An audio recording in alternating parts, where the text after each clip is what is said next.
دیکھیں ہم بڑے عرصے سے ہماری یہ پوزیشن تھی اور اب بھی یہ پوزیشن ہے، خاص کر جو ہماری ٹینڈنسی کے لوگ ہیں، جس وقت تک مشرق وسطی کے عوام تاریخ کے اکھاڑے میں خود قدم نہیں رکھتے جس طریقے سے اسرائیل کے عوام نے رکھ دیا ہے. اور میں آپ کو یاد دلاؤں، تمام اسرائیلی یا تمام یعنی ایون جو برنی سینڈر ہے وہ بھی یہودی ہے جو سب سے زیادہ گالیاں دیتا ہے اس کو، یہ جو ہے آپ کا نتان یاہو. تو اس میں دونوں طرز کے لوگ ہیں، ایکسٹریم رائٹ ونگ بھی ہیں، لیفٹ کے لوگ بھی ہیں اور لیفٹ آف دی سینٹر لوگ بھی ہیں.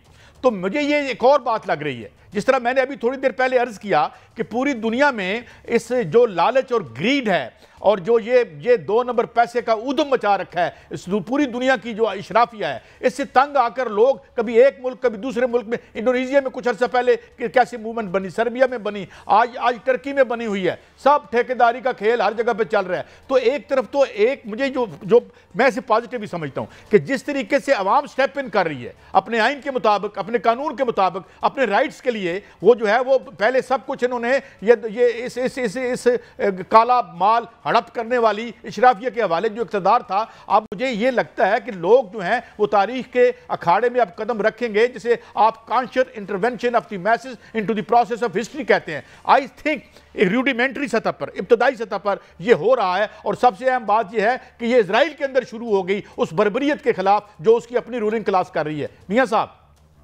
لیکن قائد صاحب دیکھیں جو ترکی کے اندر ہو رہا ہے وہ مجھے لگتا ہے کہ وہ ان قوتوں کا کیا دھرا ہے جو پہلے کمال اتاتürk ترک کو لائے تھے، اور وہی جو قوتیں ہیں وہ اب جو میئر ہیں استنبول کا اس کو لا رہے ہیں. اب ترکی کے اندر آپ نے دیکھا کہ جو مظاہرے ہو رہے ہیں وہ یہ نہیں ہو رہے کہ وہاں پر جو ہے وہ کوئی کسی کے ساتھ ظلم ہو گیا ہے، بلکہ وہ کچھ مظاہروں کی نوعیت کچھ اور ہے. وہ صرف استنبول کے ارد گرد ہو رہے ہیں، اور 3 بڑے شہر جس میں انقرہ اور استنبول اور ازمیر ہے. میاں صاحب میں آپ کو ایک بات بتاؤں، I think by and large 49.1% vote تھے اس کے جب پچھلا الیکشن جیتا ہے جب یہ طیب اردوان، اور اس کی جو مخالف اپوزیشن ہے وہ سکیٹرڈ ہے، وہ پھیلی ہوئی ہے، وہ ایڈیولوجیکلی وہ ڈس اورینٹڈ ہے. یہ رائٹ ونگ پوزیشن لیتے ہیں، یہ ایک جو اسلامسٹ سوچ رکھنے والے لوگ ہیں ترکی میں، یہ ان کو ریپرزینٹ کرتے ہیں، مگر یہ یکجا ہے. جبکہ opposition almost it hangs in balance, صرف وہ یہ کہ وہ اکٹھے نہیں ہیں.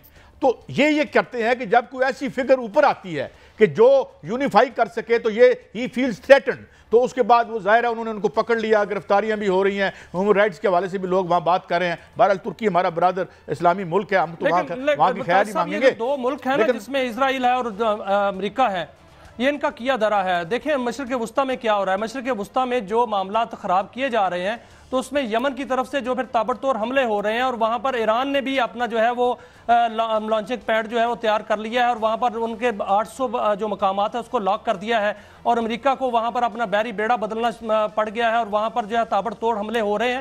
تو وہ بھی امریکہ اور اسرائیل جو دوسرے ملکوں میں آگ لگاتے تھے ان کو اپنا میاں صاحب ایک بڑی خطرناک بات ہے، میاں صاحب ایک بڑی خطرناک بات ہے، اگر اس نے قبضہ کیا، دیکھیں نا ایک رول بیسڈ آرڈر کی بات کرتا رہا نا امریکہ آج تک، اور رول بیسڈ آرڈر کے نام پہ ہی انہوں نے جو ہے امریکی عوام کا استحصال کیا. یہ جو لبرل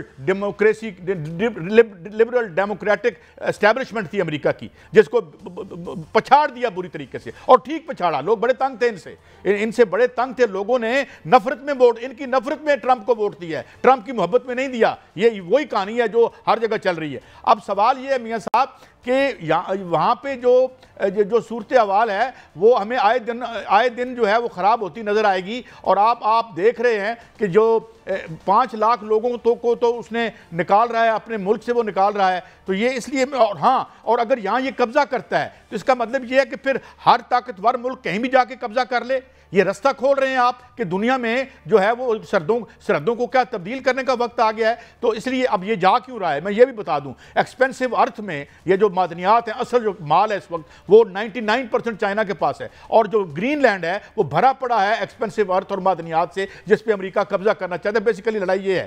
تو بہرحال but they are going to set a very bad precedent. اس کا مطلب ہے جو طاقتور ہے کہیں جا کے گھس جائے. یہ تو میرے خیال میں it's not good for the world peace. میاں صاحب لیکن قائد صاحب ایسا نہیں ہوگا. اب میرا خیال ہے کہ ان کا ناطقہ خود بند ہو گیا ہے. آپ دیکھیں نا جو ایران ہے وہ کھڑا ہو گیا امریکہ کے سامنے.